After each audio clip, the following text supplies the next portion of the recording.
Understanding our climate has never been more important.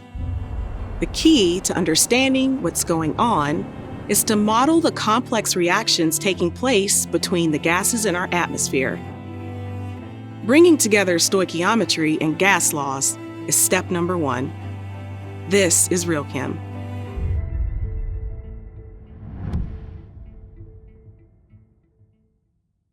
I'm going to show you an approach that can be used to visualize the steps to calculate gas volumes in atmospheric reactions.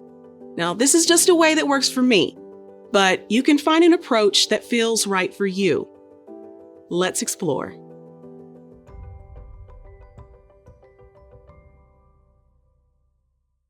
Dichloro-difluoromethane is a chlorofluorocarbon, or CFC, which can be recycled into different gaseous compounds by reacting with hydrogen to produce difluoromethane, which is a compound useful in chemical manufacturing and in refrigeration.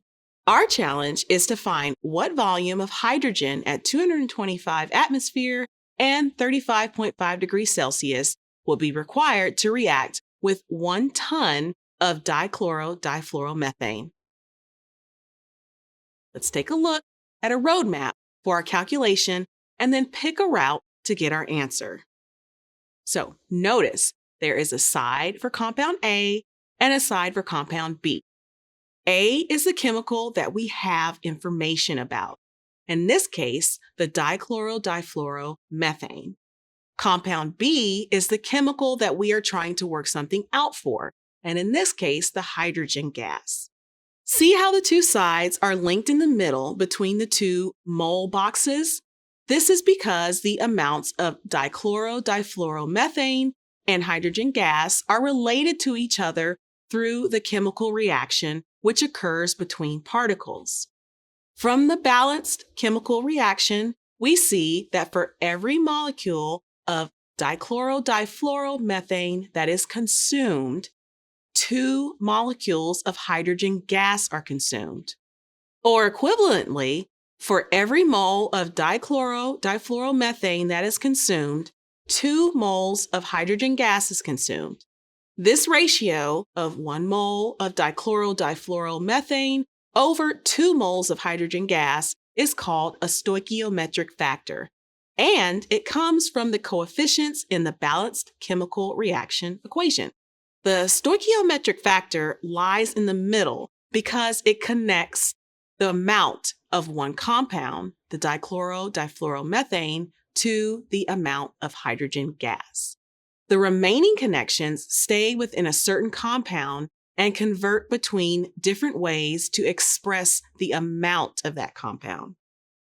Now, identify your starting point and your end point on the roadmap. We're told that we have 1 ton, which is a mass, of dichloro-difluoromethane. So we're going to start on this side in the box labeled mass. We're trying to find out the volume of hydrogen, that is the volume of a gas. So our endpoint on the B side is the box labeled gas. Next, we trace the path from the gram box on the A side to the gas box on the B side and remove all unused components to isolate this path clearly. So let's follow the path.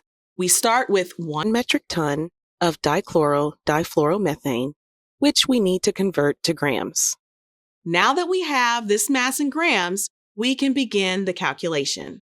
Step 1 of the path is to convert our grams of dichloro-difluoromethane to moles of dichloro-difluoromethane using the equation of grams equal to moles times molecular mass.